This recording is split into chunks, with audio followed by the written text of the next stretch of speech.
آج 8 محرم الحرام جمعے کے دن سب کام چھوڑ کر قرآن کریم کی یہ سورت صرف اور صرف 3 بار پڑھ لینا اور اس کے ساتھ قرآن کریم کی سب سے زیادہ طاقتور آیت مبارکہ کو اپنے ہاتھ کی انگلیوں پر صرف اور صرف 33 مرتبہ پڑھ لینا۔ انشاءاللہ اس عمل کی برکت سے گھر کا بچہ بچہ ارب پتی بن جائے گا۔ یہ عمل لاکھوں فقیروں کو بادشاہ بنانے والا مجرب عمل ہے۔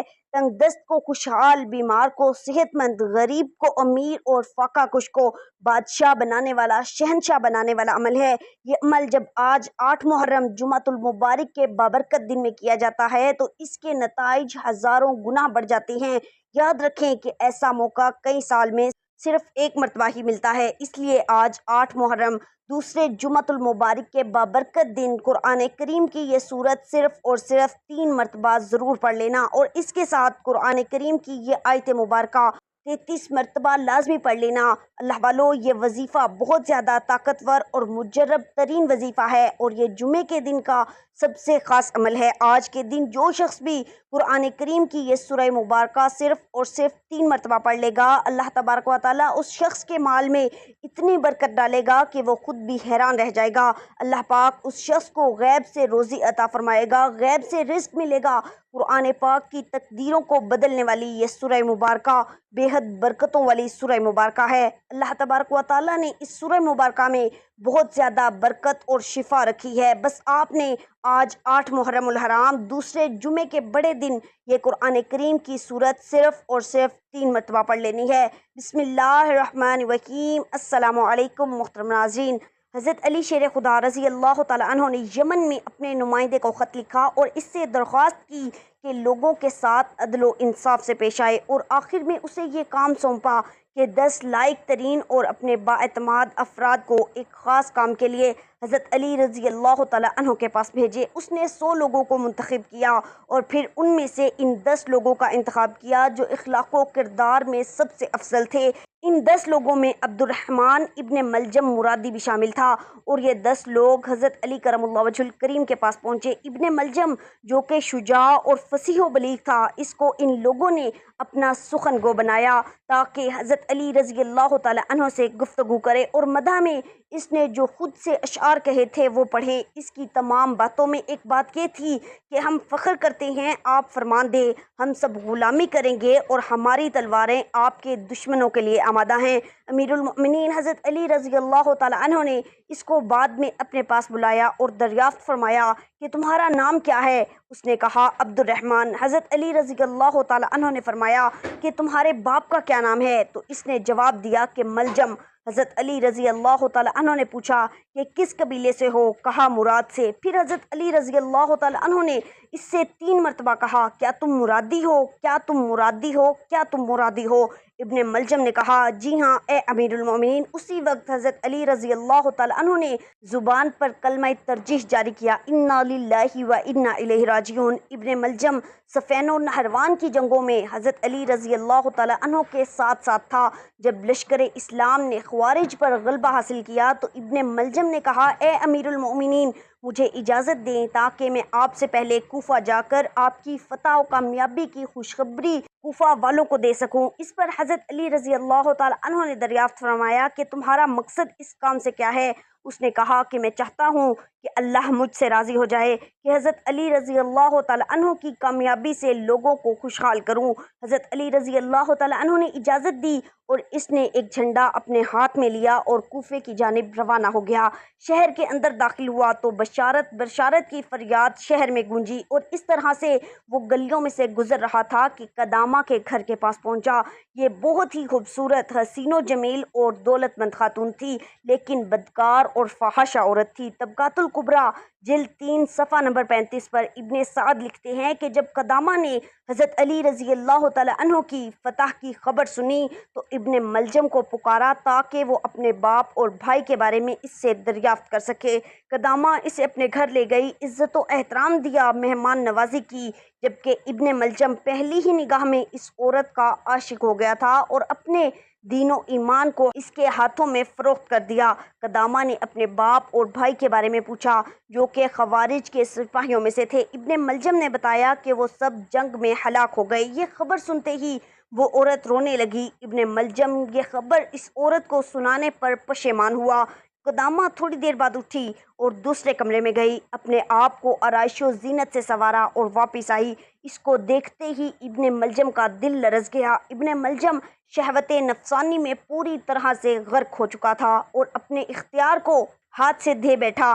قدامہ نے خواستگاری کی۔ قدامہ نے کہا کہ اگر تم مجھے چاہتے ہو تو میرا عنبر بہت زیادہ ہے۔ ابن ملجم نے کہا کہ جتنا بھی ہوگا قبول کروں گا۔ قدامہ نے کہا کہ بہت زیادہ ہے، کچھ پیسے، جوہرات، مشک و عنبر اور عطر وغیرہ۔ ابن ملجم نے کہا۔ قدامہ نے کہا اس کے علاوہ اور کچھ؟ بہت سخت۔ اور پھر وہ اٹھی اور کمرے سے گئی اور اپنے آپ کو دوسری شکل میں آرائش کی اور واپس آئی۔ ابن ملجم جو پہلے ہی اس کے عشق میں گرفتار ہو چکا تھا، اب جنون کی حد کو پہنچ گیا۔ کہا کہ اور کیا چاہتی ہو؟ قدامہ نے کہا حضرت علی کا قتل۔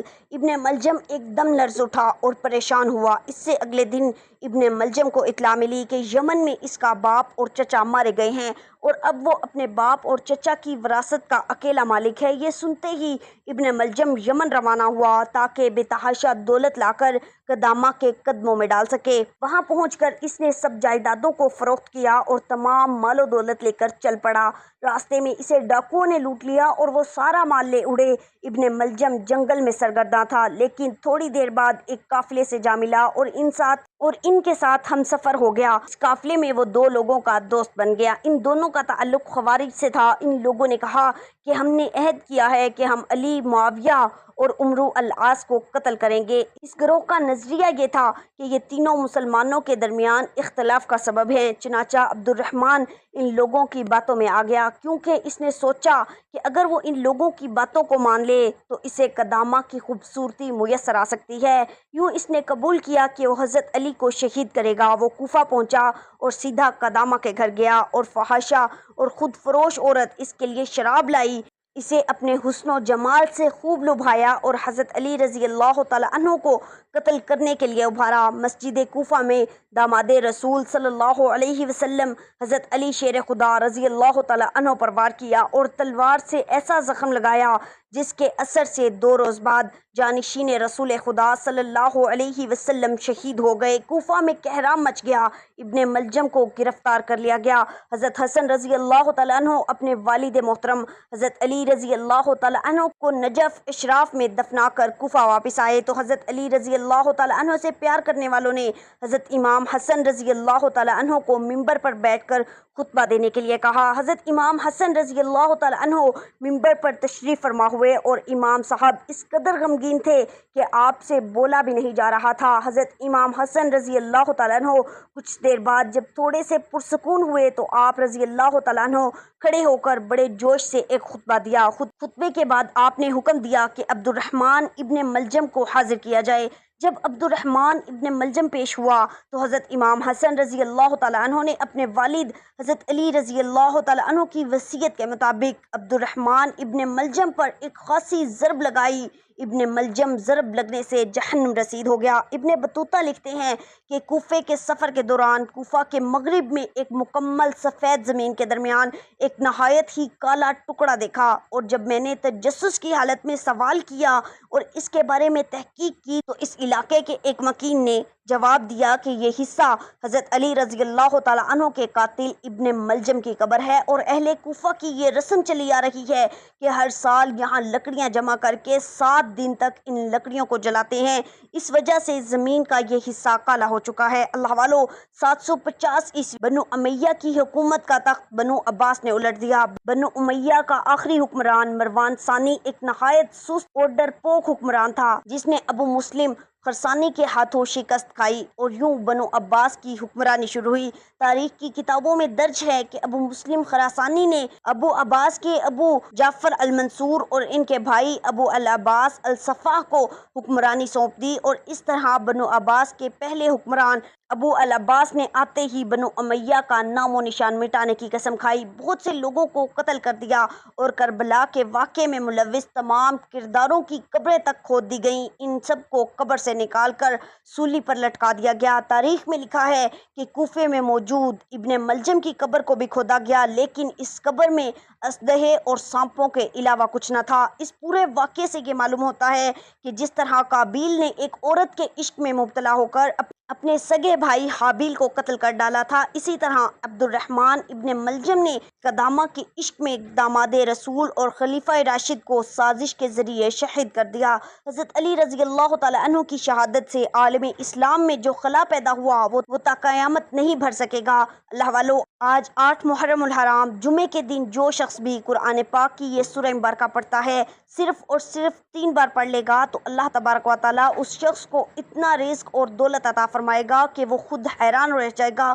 یہ سورت اتنی زیادہ فضیلت والی سورت ہے کہ جو شخص بھی جمعے کے دن اس سورت کو پڑھ لیتا ہے تو پھر پورا سال اس پر رزق اور دولت کی بارش ہوتی ہے۔ اللہ پاک اسے اور اس کے گھر والوں کو امیر ترین بنا دیتا ہے۔ اس شخص کی ہر مشکل، ہر پریشانی، ہر مصیبت کو اللہ تبارک و تعالیٰ ختم کر دیتا ہے اور اس پر اپنا خاص فضل و کرم فرماتا ہے۔ اللہ والو، اگر آپ غریب ہیں، آپ غریبی سے تنگ آ چکے ہیں، بہت زیادہ تنگ دستیاں آ گئی ہیں، کہیں سے بھی پیسوں کا بندوبست نہیں ہو رہا، ہر طرف سے راستے بند نظر آتے ہیں، تو آج 8 محرم الحرام جمعے کے دن قرآن کریم کی یہ سورت صرف اور صرف 3 مرتبہ پڑھ لیں۔ انشاءاللہ دنیا کی بڑی سے بڑی چیز آپ کے قدموں میں ہوگی۔ یہ سورت اللہ تبارک و تعالیٰ کو بےحد پسند ہے۔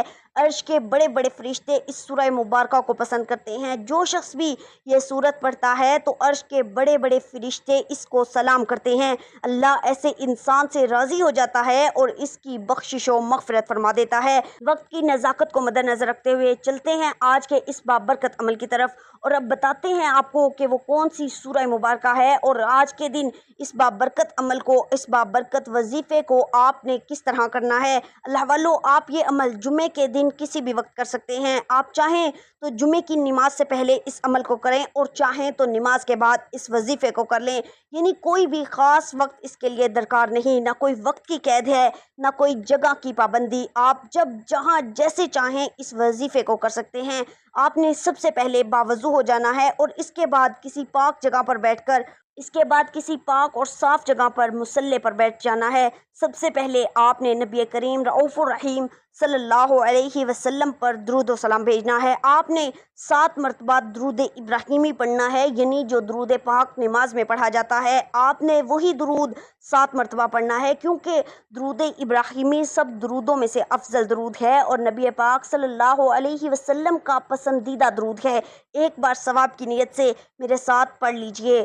اللہم صلی علی محمد وعلی آل محمد کما صلیت علی ابراہیم وعلی آل ابراہیم انک حمید مجید۔ اللہم بارک علی محمد وعلی آل محمد کما بارکت علی ابراہیم وعلی آل ابراہیم انک حمید مجید۔ اللہ والو، 7 مرتبہ درود ابراہیمی پڑھنے کے بعد آپ نے قرآن پاک کی یہ سورت صرف اور صرف 3 مرتبہ پڑھ لینی ہے۔ وہ کون سی سورت ہے؟ وہ سورت ہے 29ویں پارے میں سورہ مزمل۔ یہ سورت بہت زیادہ برکتوں والی سورہ مبارکہ ہے۔ اللہ تبارک و تعالیٰ نے اس سورت میں بہت زیادہ برکت رکھی ہے، بہت زیادہ طاقت رکھی ہے اور بے حد شفا اس سورہ مبارکہ میں اللہ تبارک و تعالیٰ نے رکھی ہے۔ اللہ والو، اس سورہ مبارکہ کی فضیلت کے حوالے سے آتا ہے کہ ہر طرح کی مشکل، ہر طرح کی پریشانی، سخت سے سخت مصیبت کے وقت اگر کوئی شخص قرآن کریم کی یہ سورہ مبارکہ پڑھ لیتا ہے تو اللہ تبارک و تعالیٰ اس شخص کی اس بڑی سے بڑی مصیبت، اس بڑی سے بڑی مشکل، اس بڑی سے بڑی پریشانی کو پلک چھپکنے میں ختم فرما دیتا ہے۔ اللہ تبارک و تعالیٰ اس شخص کی ہر حاجت کو پورا فرماتا ہے اور اسے مشکلوں کے جنجال سے آزادی عطا فرماتا ہے۔ جان لیجئے، نبی کریم صلی اللہ علیہ وسلم کا فرمان عالی شان ہے کہ جو کوئی اس سورت کو مصیبت کی حالت میں پڑھے گا، اللہ تبارک و تعالیٰ اس کی مصیبت کو دور فرما دے گا، اور جو کوئی سورہ مزمل کو پڑھے گا، اللہ تبارک و تعالیٰ اسے دنیا و آخرت میں خوش رکھے گا، اس کا افلاس دور ہوگا اور جس مشکل کے لیے پڑھی جائے گی وہ مشکل آسان ہو جائے گی۔ جو کوئی اس سورہ مبارکہ کو 7 مرتبہ روزانہ پڑھے گا، اس کے رزق میں اللہ تبارک و تعالیٰ کشادگی فرمائے گا۔ اگر کوئی مسئلہ حل نہ ہو رہا ہو تو 40 روز بلا ناغہ خلوت میں 40 مرتبہ پڑھیں۔ ایک روایت کے مطابق جو کوئی 1 سال تک بعد نماز فجر روزانہ 11 مرتبہ پڑھا کرے، اس کے رزق میں برکت ہوگی اور کبھی غریب و محتاج نہ ہوگا۔ روزانہ پڑھنے والے کی اللہ تبارک و تعالی دینی اور دنیاوی مشکلات، آنے والے حادثات و خطرات کو دور کر دیں گے۔